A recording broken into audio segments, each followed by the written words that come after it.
how do you make good decisions on a daily basis?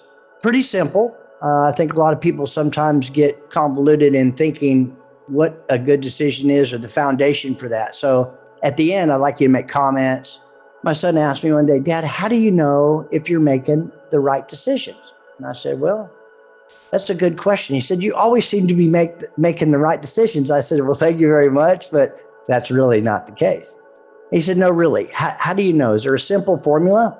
And I said, well, Ryan, there is for me. So I used to make a lot of poor decisions because it was all about me, selfish, self-seeking, self-centered, whatever I could take or however I could win. But that changed about 29 years ago. Perhaps we'll get into that later on.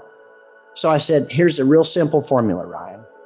I said, every decision we make revolves around people in our circle. I don't know, it could be friends, family, business associates, our church and social organizations, etc.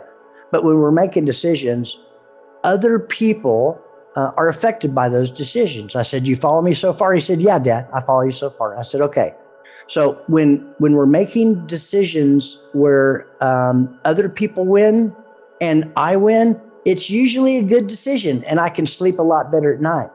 When we're making decisions where other people at other people's expense or they lose and we win, it's usually not a good decision. But it's a pretty simple formula because everything that we do revolves around other people, okay? If you don't get along with them, it doesn't make any difference. Let them with that and move on down the road, okay? Don't harbor a bunch of resentments. I'm gonna get into that on a later episode as well. But it's really simple. Just make sure that other people benefit and you benefit, and it's a win-win situation.